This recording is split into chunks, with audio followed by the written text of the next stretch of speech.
du monde, il peut conduire d'une façon que tu pas prendre précaution, surtout en fonction de l'état de la route, l'état de ce véhicule, pas respecter les limitations de vitesse, pas respecter panneaux de signalisation et surtout pas respecter les autres usagers de la route. Alors, si un monde peut conduire et il peut conduire d'une façon que il est capable de provoquer un accident, ah ben, à ce moment-là, il peut faire ce qu'on appelle un délit de.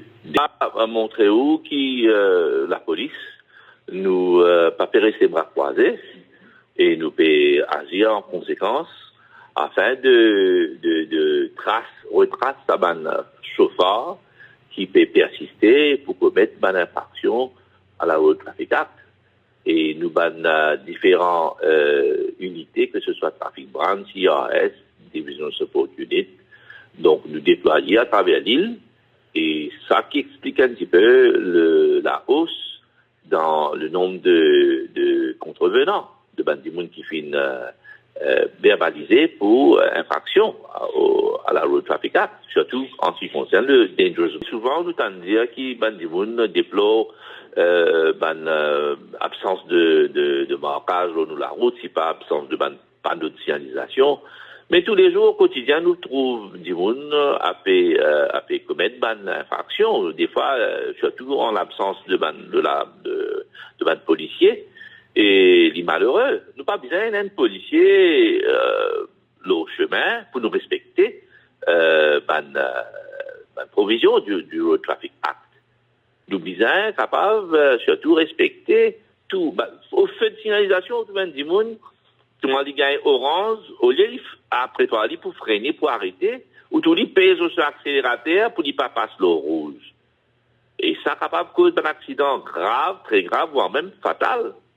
Ou tout un camion citerne, un trailer, qui normalement, bizarre roule à 40 km par heure, ou tous les autres peuvent faire 100 km par heure sur l'autoroute. Et quand je virais, quand votre container est viré, vous fait un accident, le reste de dire ou comme ça, frein in lâché. C'est pas de business des fois. Alors, c'est pas une histoire qui fait des enfants dormir. Alors, nous avons une reprise de conscience de part et d'autre, surtout par automobilistes. Parce qu'ici, nous avons un véhicule entre les mains. Nous ne pouvons pas respecter les limitations de vitesse, nous ne pouvons pas respecter le code de la route, et nous allons faire un accident, nous cause la mort au bandimoun, mais nous ne pouvons pas oublier que nous, si pas derrière nous, nous avons une famille, et si jamais un membre de notre famille est une victime de un accident, la cause de l'insouciance de un automobiliste, mais nous pas quoi nous pour réjouir de cela.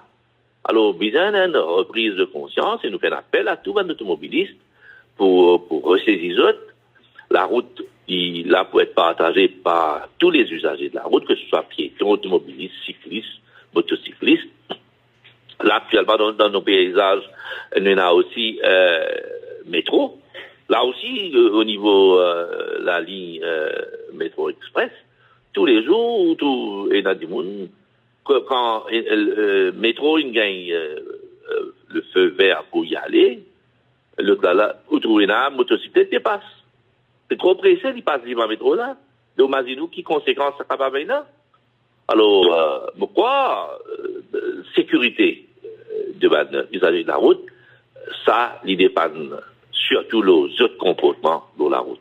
Et puis, la personne apporte les usagers de la route capables d'un coup de main pour freiner la fatalité sur nos routes, pour qu'ils nous arrêtent.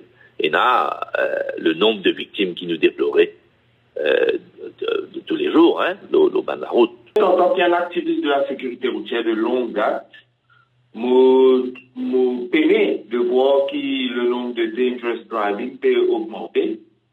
Et les vraies raisons demandent à être étudiées, mais au bien levé, nous sommes capables de dire que de plus en plus, il y a un certain égoïsme qui est installé dans une société et qui reflète la route. C'est-à-dire chacun pense seul avantage sans prendre en compte le bon fonctionnement de la communauté.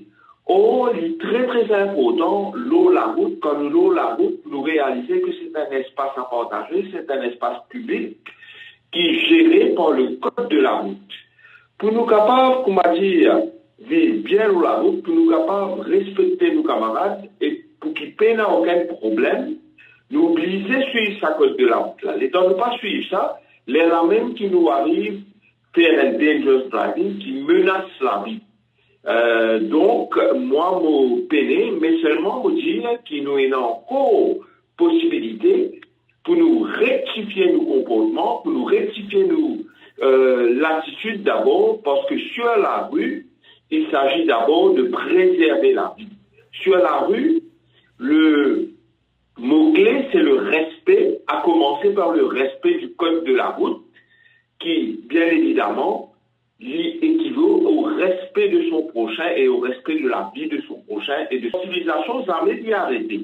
Mais il y a aussi une dimension de responsabilisation personnelle. Il y a aussi une dimension de dire que la vie, nous ne sommes pas capables de dire comme ça, qui nous perd vie, nous gagne mauvais, nous réfère. C'est pas un badinage, ça.